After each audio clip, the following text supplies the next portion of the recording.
Selamat datang di TPM pertemuan ke-14. Di pertemuan sebelumnya, kita telah membahas basic rasio yang part yang pertama.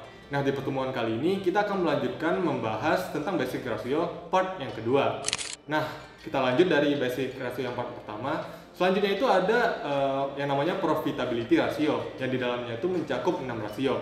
Pertama, ada return on asset. Itu digunakan untuk mengukur kemampuan perusahaan dalam menghasilkan laba dengan seluruh aset yang dimiliki perusahaan. Dengan rumus ROA sama dengan earning before interest tax dibagi sama total aset lalu dikali 100. Nah, selanjutnya itu yang rasio kedua ada nama itu return on investment.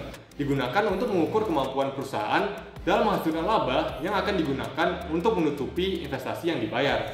Dengan rumus ROI sama dengan earning after tax dibagi investment dikali 100. Nah, yang ketiga itu ada gross profit margin.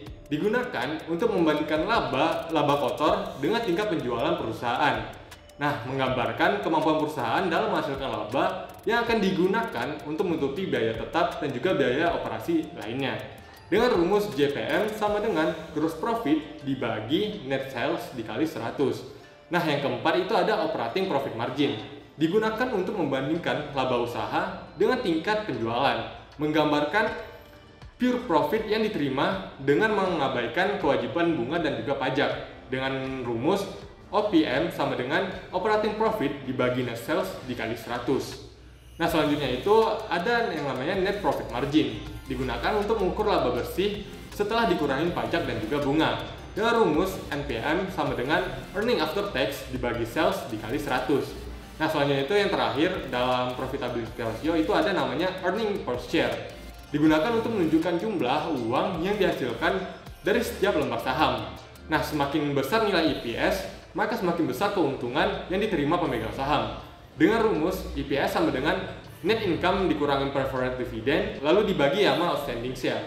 Oke, yang kedua itu ada yang namanya market ratio. Tadi kan profitability ratio. Nah, sekarang itu ada market ratio. Yang di dalamnya itu mencakup 3 rasio lagi. Yang pertama itu ada price to earning ratio, menunjukkan seberapa banyak investor mau membayar untuk penghasilan yang dilaporkan. Maksudnya itu gimana sih? Nah, jadi misalnya rasio itu menunjukkan angka 7, maka investor bersedia untuk membayar keuntungan Rp1.000 per lembar sahamnya dengan harga Rp7.000. Nah, rumusnya itu gimana? Rumusnya itu PER sama dengan market share price dibagi EPS.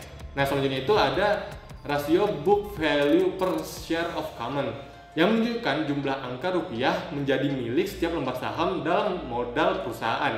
Nah, rumusnya itu BVPS sama dengan total equity dikurangi preferred equity dibagi outstanding shares lalu dikali 100. Nah, yang terakhir dalam market ratio itu ada namanya market to book ratio, menunjukkan seberapa besar nilai perusahaan di market.